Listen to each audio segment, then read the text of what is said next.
नमस्कार। आगे की कड़ी में हम नया टॉपिक पढ़ने जा रहे हैं जिसका नाम है एसिड एंड बेस। दैनिक जीवन में हम जितनी भी वस्तुएं काम में लेते हैं उनकी नेचर होती है या तो एसिडिक या बेस या फिर वो लवणीय या उदासीन प्रकृति की होती है। तो कौन कौन सी वस्तुएं किस प्रकार से उनकी जो प्रकृति है वो किस प्रकार से होती है, ये सब चीज़ें हम इस वीडियो के जरिए जानेंगे।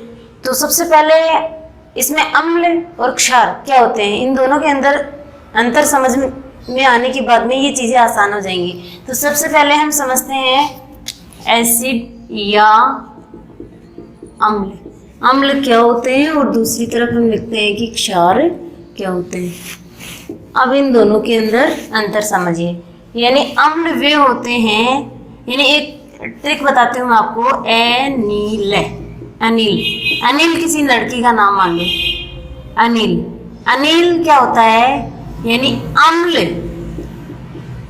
अम्ल नीले लिटमस को लाल करता है। अम्ल नीले लिटमस को लाल करता है। तो अम्ल क्या होते हैं, अम्ल नीले लिटमस को लाल करते हैं। अब यहां पर ये लिटमस क्या होता है, लिटमस थैलोफाइटा ग्रुप का, थैलोफाइटा ग्रुप के लाइकेन होते हैं। क्या होते हैं, लाइकेन। ये लाइकेन किसको कहते हैं, कवक प्लस शैवाल के सहजीवी संबंध को, सहजीवी यानी कवक और शैवाल के सहजीवी संबंध को क्या कहते हैं, लाइकेन कहते हैं। लाइकेन याद रखना, जो लाइकेन होते हैं इनको प्रकृति की शुद्धता का या प्रकृति का सूचक भी माना जाता है। प्रकृति की शुद्धता का सूचक भी माना जाता है। जहां पर पोल्यूशन ज्यादा होता है वहां पर लाइकेन नहीं उगती है। तो यहाँ पर लाइकेन किससे प्राप्त किया जाता है, तो ये थैलोफाइटा ग्रुप का, थैलोफाइटा जो ग्रुप होता है उससे लाइकेन प्राप्त किए जाते हैं। और लाइकेन होते क्या है, कवक प्लस शैवाल के सहजीवी होते हैं।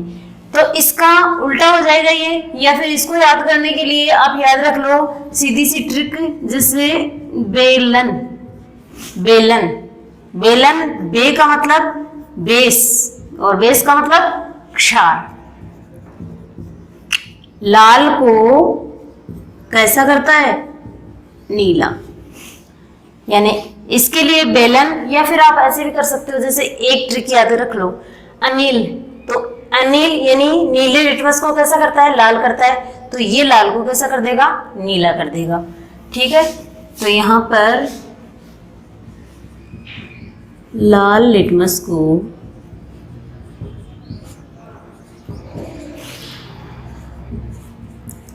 नीला करता है। दूसरी बात, स्वाद में ये खट्टे होते हैं। अधिकतर कैसे होते हैं, खट्टे, जबकि ये कैसे होते हैं, कड़वे होते हैं। तीसरी बात, ये इलेक्ट्रॉन की कमी युक्त होते हैं। इलेक्ट्रॉन की कमी युक्त होते हैं और ये इलेक्ट्रॉन की, इन पर क्या होती है, अधिकता होती है। इलेक्ट्रॉन की अधिकता होती है। ठीक है, तो अम्ल क्या होते हैं, स्वाद में खट्टे होते हैं, जबकि क्षार क्या होते हैं, स्वाद में कड़वे होते हैं। और इनकी एक और विशेष बात कि जब इनको छूते हैं तो ये कैसे लगते हैं, साबुन जैसे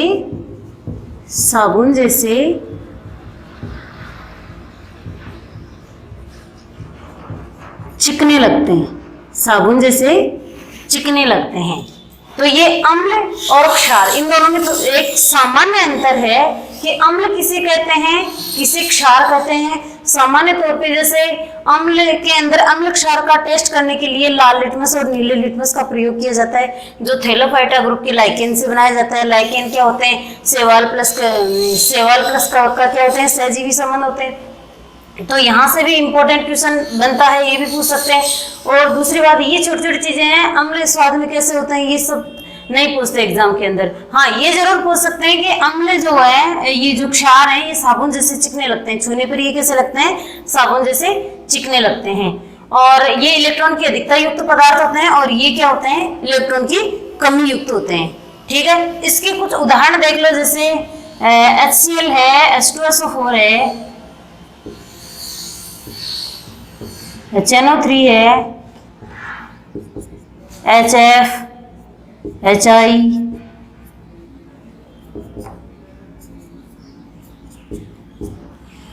ठीक है, ये उदाहरण है।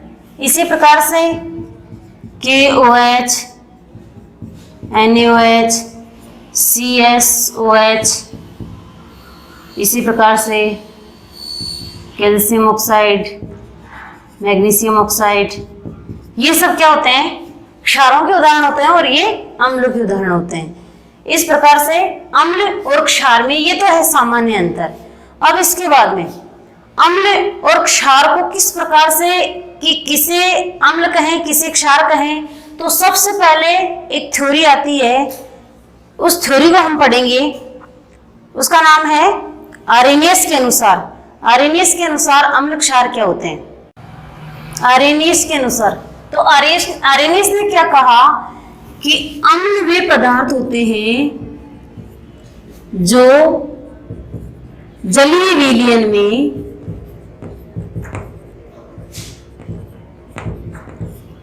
H+ आयन देते हैं।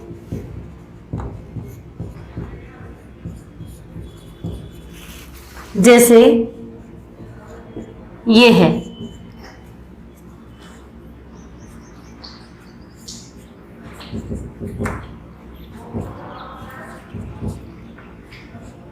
H+ आयन देते हैं, तो ये क्या है?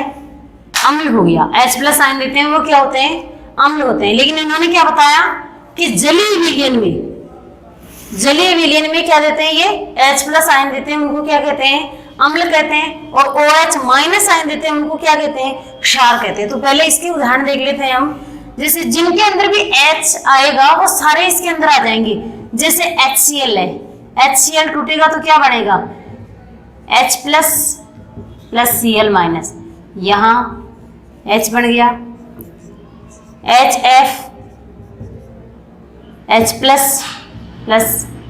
F-, H2SO4, इसमें 2H+ बन जाएगा प्लस SO4-2। इसी प्रकार से HNO3, H+ NO3-। इसी प्रकार से CH3COOH, तो यहाँ पर भी ये H निकल जाएगा, तो ये H+ CH3COOO-। इस प्रकार से तो इन सब के अंदर ये क्या निकल रहा है? H+ आयन निकल रहा है। H+ आयन निकल रहा है, इसका मतलब क्या है? ये आर्हेनियस के अनुसार क्या है? अम्ल है। आर्हेनियस के अनुसार ये क्या है? अम्ल है। इसी प्रकार से जब OH- आयन निकलते हैं, OH- आयन, और वो भी किसमें? जलीय विलयन में, यानी जलीय विलयन में OH- आयन देते हैं, वे क्या कहलाते हैं? क्षार कहलाते हैं। वे क्या कहलाते हैं? क्षार कहलाते हैं। जैसे KOH, तो K+ OH-। इसी प्रकार NaOH, Na+ OH-। इसी प्रकार से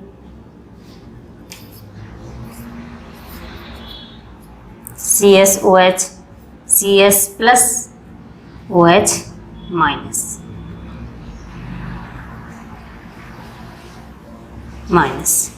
और कुछ इसके उदाहरण हैं। ये काटो इधर, MgOH, Mg plus 2 plus OH minus, OH minus. Calcium hydroxide का हो जाएगा calcium plus 2 plus OH minus. ठीक है, इसी प्रकार से जैसे और हम देखें तो काटो इधर, NH4OH ammonium hydroxide, NH4 plus OH minus. तो इन सब के अंदर OH माइनस आयन निकल रहा है, OH माइनस आयन निकल रहा है, इसीलिए ये आरएनएस के अनुसार ये क्या कहलाएंगे, क्षार कहलाएंगे। तो इन्होंने अम्ल क्षार को किसके आधार पर बांटा, H प्लस और OH माइनस। जो H प्लस आयन देते हैं वो अम्ल कहलाएंगे, और जो जलीय विलयन में OH माइनस आयन देते हैं वो क्या कहलाएंगे, क्षार कहलाएंगे। इनका नाम बता दूं मैं आपको, जैसे KOH को क्या कहते हैं, potassium hydroxide, sodium hydroxide, caesium hydroxide, इसी प्रकार से मैग्नीशियम हाइड्रोक्साइड, कैल्शियम हाइड्रोक्साइड और ये अमोनियम हाइड्रोक्साइड। ये हाइड्रोक्लोरिक अम्ल, हाइड्रोजन फ्लोराइड, गंधक का अम्ल या H2SO4 होता है उसको सल्फ्यूरिक अम्ल भी कहते हैं, और ये नाइट्रिक अम्ल।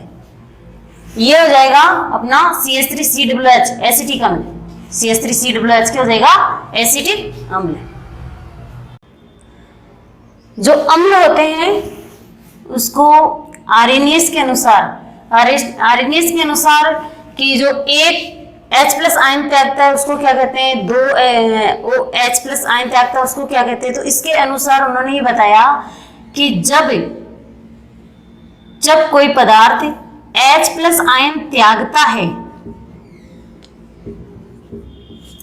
उसकी प्रकृति के आधार पर ये 3 भागों में बांटे गए हैं। पहला है मोनोबेसिक एसिड, मोनोबेसिक एसिड। ये बेसिक क्यों लगाया, क्योंकि जितने हाइड्रोजन त्यागते हैं उतनी ही उसको क्या, उसकी प्रकृति को बेसिक के आधार पे उसको डिफाइन किया जाता है। मोनो एसिडिक, दूसरा है डाई एसिडिक, डाईबेसिक एसिड, तीसरा है ट्राइबेसिक एसिड। तो ये 3 प्रकार के हो गए, मोनोबेसिक एसिड, डाईबेसिक एसिड और ट्राइबेसिक एसिड। मोनोबेसिक एसिड को हिंदी में कहते हैं एकल क्षारीय अम्ल, एकल क्षारीय अम्ल। इसको कहते हैं द्विक्षारीय अम्ल।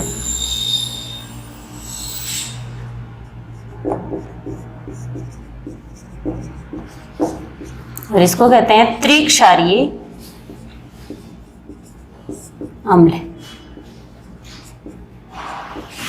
अब इनके उदाहरण देख लो। मोनोबेसिक अम्ल कौन कौन से कहलाते हैं, जिनके अंदर एक त्यागने के लिए एक ही H प्लस आयन होता है, जैसे HCl। HCl के लिए, HCl के पास त्यागने के लिए क्या है, केवल एक H प्लस आयन है। इसी प्रकार HNO3, HNO3 के पास भी क्या है, एक ही है। HF के पास भी एक ही है। इसी प्रकार से HI, HBr, यानी सबके पास, इनके पास क्या है, केवल एक H प्लस आयन त्यागने के लिए है। इसलिए इनको क्या कहते हैं, monobasic acid, monobasic acid. Dibasic acid के उदाहरण H2SO4, इसके पास H2SO4, इसको गंधक का अम्ल भी कहते हैं, अम्लों का राजा भी कहते हैं।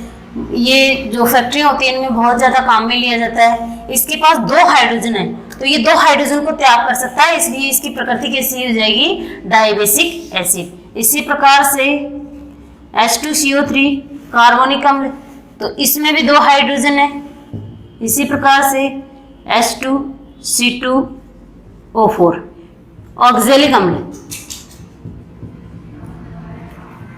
ऑक्जेलिक अम्ल जो टमाटर वगैरह में पाया जाता है, ऑक्जेलिक अम्ल। तो इनके पास भी दो हाइड्रोजन है, तो ये दो हाइड्रोजन का त्याग आसानी से कर सकते हैं, इसीलिए इनकी प्रकृति क्या हो जाएगी, डाइबेसिक एसिड। तीसरा है ट्राइबेसिक एसिड। ट्राइबेसिक जो एसिड है H3PO4, H3PO4 फास्फोरिक अम्ल, फास्फोरिक अम्ल। तो इसके पास 3 हाइड्रोजन है, इसलिए ये कैसा हो गया, ट्राइबेसिक एसिड। अब अम्ल क्षार के जो वर्गीकरण है उसमें ये हमने अम्लों के देखे हैं, इसी प्रकार से क्षारों के आ जाते हैं। जैसे क्षारों के अंदर क्या होता है कि जिस प्रकार से OH माइनस आयन त्यागते हैं तो उसकी प्रकृति कैसी हो जाएगी, उसकी अम्लता के आधार पर उसकी प्रकृति हो जाएगी। जैसे अगर एक OH माइनस आयन त्याग रहा है तो उसकी प्रकृति, जैसे इसकी मोनो बेसिक थी, अब इसकी क्या हो जाएगी, मोनो एसिडिक बेस। अगर 2 त्याग रहा है तो डाई एसिडिक बेस। 3 त्याग रहा है तो tri acidic base. Mono acidic base, di acidic base और tri acidic base. Mono acidic base में कौन से आते हैं, जैसे KOH, इसके पास OH आयन एक ही है इसलिए एक ही त्यागता है, NaOH। इसी प्रकार से NH4OH। तो इन सब के पास कितने OH हैं, इसके पास भी एक है, इसके पास भी एक है और इसके पास भी एक ही है, इसलिए इनको क्या कहते हैं, मोनो एसिडिक बेस। अगर 2 होते हैं तो जैसे कैल्शियम हाइड्रोक्साइड है, मैग्नीशियम हाइड्रोक्साइड है, तो यहां पर 2 लगे हुए हैं क्योंकि कैल्शियम की संयोजकता कितनी होती है, +2 होती है और मैग्नीशियम की भी कितनी होती है, +2। इसलिए क्या होते हैं इनकी, इसलिए इनसे 2 जुड़े हुए होते हैं, इसलिए इनकी प्रकृति कैसी हो गई, डाई एसिडिक बेस। इसी प्रकार से एल्यूमिनियम हाइड्रोक्साइड, इसका उदाहरण ये हो गया, ट्राई एसिडिक बेस का उदाहरण ये हो गया एल्यूमिनियम हाइड्रोक्साइड, क्योंकि इसमें त्यागने के लिए कितने हाइड्रोजन है, 3 हाइड्रोजन, 3 OH माइनस आयन है। इनका नाम calcium hydroxide, magnesium hydroxide, potassium hydroxide, sodium hydroxide और ये अमोनियम हाइड्रोक्साइड। इसका फॉस्फोरिक अम्ल और इसका H2SO4 गंधक का अम्ल हो गया, H2CO3 ये कार्बनिक अम्ल और ये ऑक्जेलिक अम्ल। एग्जाम में किस प्रकार से क्वेश्चन आता है, जैसे HF, HCl या हम यहाँ कर देते हैं HBr, HCl, HI, इनमें अम्लता का घटता क्रम बताइए, घटता क्रम बताइए। तो इसमें किस प्रकार से हम ये किस प्रकार से डिफाइन करेंगे कि कौन सा इनमें से ज्यादा प्रबल है और कौन सा दुर्बल है। तो आरएनएस के अनुसार ज्यादा प्रबल कौन होगा, जो जलीय विलयन में H+ आयन तुरंत त्याग देगा या पूर्ण विलजित हो जाएगा। H+ आयन पूर्णता से त्याग देगा या H+ आयन जल्दी से त्यागेगा, वो आरएनएस के अनुसार क्या होगा, अम्ल होगा। तो ये जैसे आप देख रहे हो कि F, Br, Cl और I, ये जो 17वां ग्रुप है उसके सारे ये हेलोजन हैं। तो जैसे अपन ने ट्रिक के माध्यम से देखा था, ये फिर कल बाहर आई आंटी, ठीक है। तो यही है इसके अंदर चारों, यही पूछे गए, ये प्रश्न आया हुआ है, ठीक है। अब हम क्या देखते हैं इसमें, देखो इसको समझने के लिए मैं आपको थोड़ा सा आवर्त सारणी के बारे में थोड़ा सा जो अपन ने पढ़ा था उसको मेमोराइज करवाती हूँ। जैसे एफ है, इसका आकार छोटा था, इसका आकार फिर इससे बड़ा था, इसका आकार फिर इससे बड़ा था, और आई का आकार फिर इससे बड़ा था। तो यहाँ पर जो नाभिक और बाहरी इलेक्ट्रॉन के बीच में जो आकर्षण है वो इसके बजाय इसमें बाहरी इलेक्ट्रॉन पर आकर्षण बल कम लगेगा, जबकि इसके ऊपर बाहरी आकर्षण बल जो इलेक्ट्रॉन है अपना ये ज्यादा लगेगा, क्योंकि इसका आकार छोटा है और इसका आकार बड़ा है। तो यदि इनमें से हमें चारों में से इलेक्ट्रॉन निकालना है तो सबसे पहले हम इससे जल्दी इलेक्ट्रॉन निकाल सकते हैं। तो इन सब में सबसे ज्यादा अम्लीय प्रकृति का कौन हुआ? HI। उसके बाद किससे निकाल सकते हैं? Br से। तो सबसे ज्यादा अम्लीय HI, फिर HBr, फिर HCl और सबसे कम HF। तो इस प्रकार से ये अम्लीयता का क्या पूछा? घटता क्रम। तो ये घटता क्रम है, सबसे कम अम्लीय ये होगा, यानी हम इसको कह सकते हैं कि ये दुर्बल अम्ल है और ये क्या है? प्रबल अम्ल। ये अम्लता की जो प्रबलता है उसका घटता हुआ क्रम है। कैसा क्रम है? घटता क्रम। इसी प्रकार से जब क्षारों का घटता क्रम पूछ ले, जैसे मान लो KOH, CSOH, NaOH, RbOH, इनमें यदि पूछे कि इनमें सबसे प्रबल अम्ल कौन सा है और प्रबल क्षार कौन सा और दुर्बल क्षार कौन सा है, तो यहाँ पर आप देख रहे हो पोटेशियम, सीजियम, ये सोडियम और ये रुबिडियम। तो जो फर्स्ट ए ग्रुप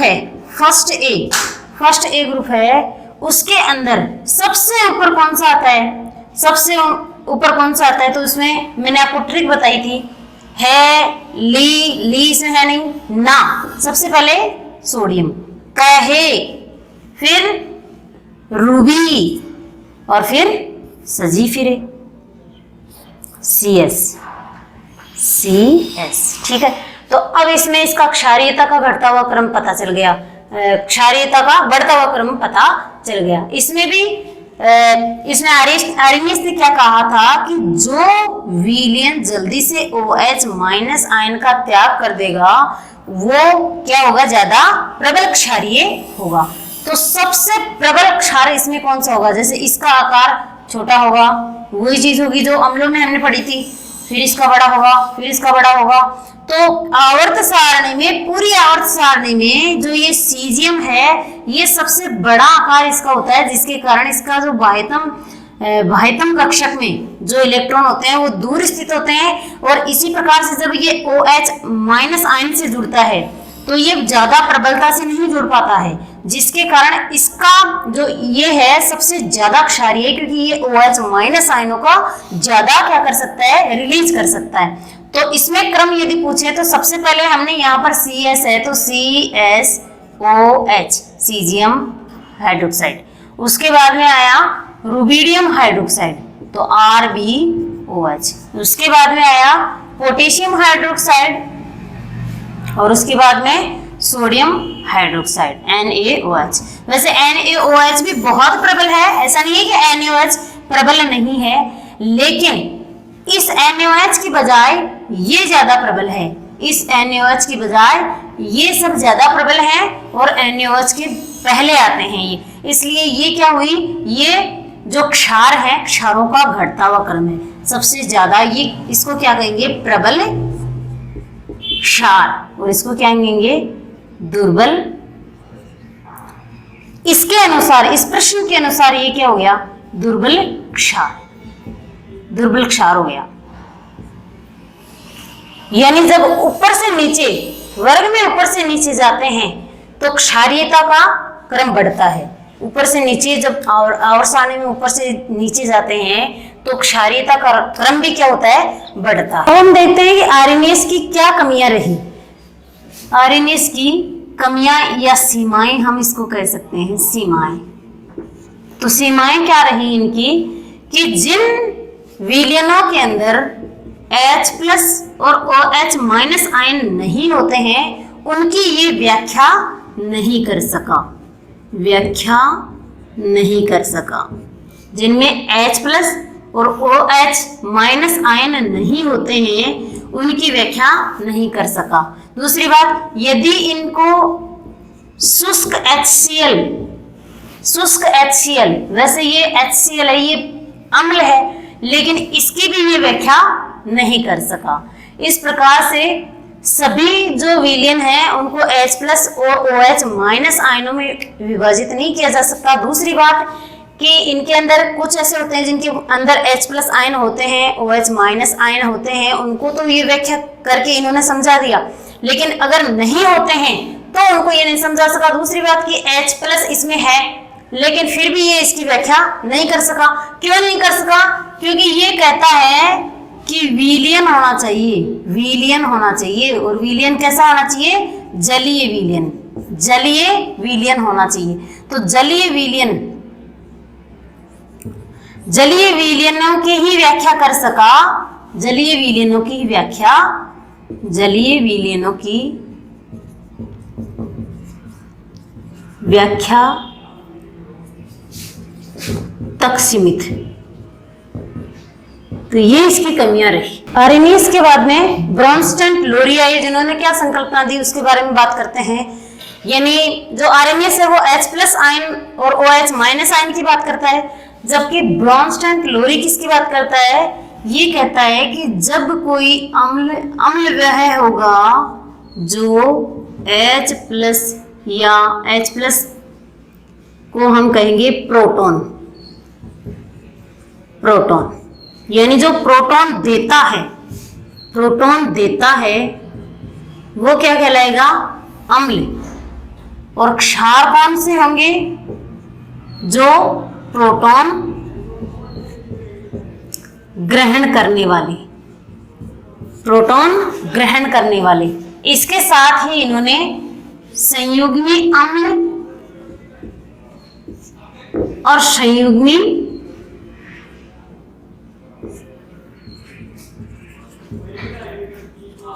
क्षार की संकल्पना दी। यानी अम्ल कौन से होते हैं? जो प्रोटॉन त्यागते हैं वो क्या होते हैं? अम्ल होते हैं। और जो प्रोटॉन ग्रहण करते हैं वो क्या होते हैं? वो क्षार होते हैं। यानी प्रोटॉन त्यागते हैं वो क्या होते हैं? अम्ल। और जो प्रोटॉन को ग्रहण करते हैं या जो गेन करते हैं वो क्या होते हैं? क्षार होते हैं। साथ ही इन्होंने संयुग्मी अम्ल क्षार की अवधारणा भी दी, और इन्होंने ये बताया कि जैसे HCl है तो ये टूटेगा H+ और Cl- में। HCl एक अम्ल है, HCl क्या है? एक अम्ल है।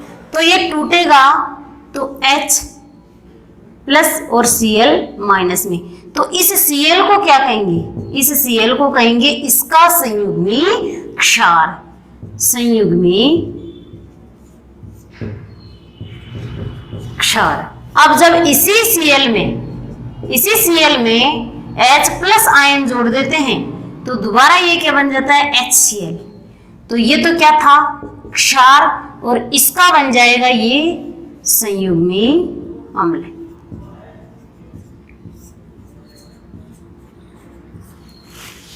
ठीक है।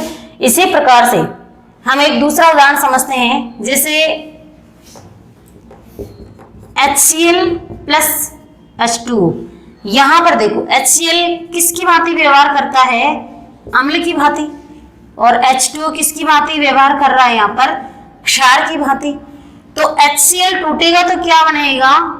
HCl टूटेगा तो H3O+ बनाएगा, साथ ही इसमें Cl-।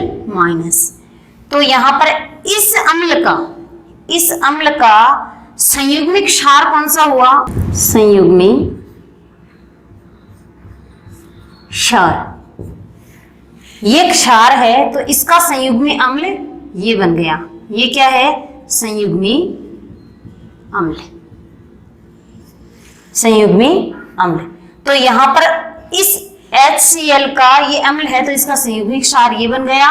वापस इसके अंदर यदि H+ आयन आ जाएंगे तो वापस क्या बन जाएगा? ये अम्ल बन जाएगा। और इस क्षार का यहाँ जो जल है वो क्षारीय प्रकृति प्रदर्शित कर रहा है। क्षारीय प्रकृति यहाँ पर अम्ल की वजह से प्रदर्शित कर रहा है। एक और हम उदाहरण देखेंगे, उसके अंदर ये क्षार की भांति नहीं, जबकि व्यवहार करेगा किसकी भांति, अम्ल की भांति व्यवहार करेगा। जैसे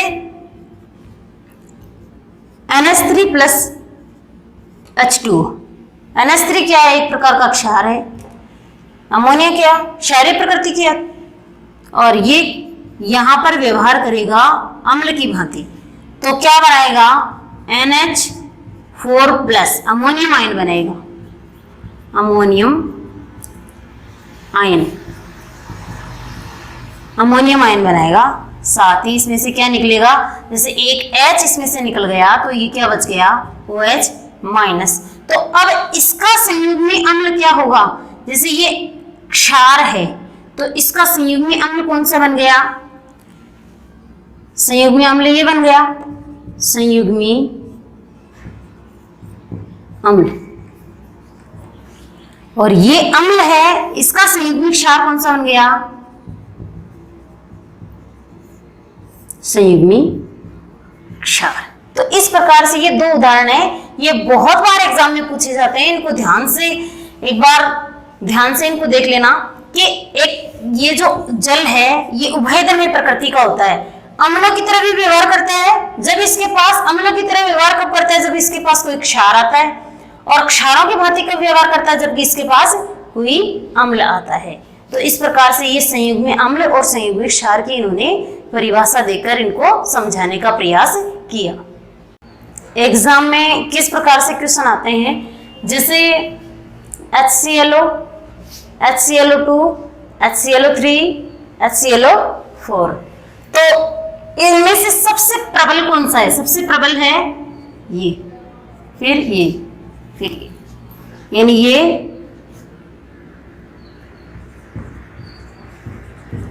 परक्लोरिक अम्ल है।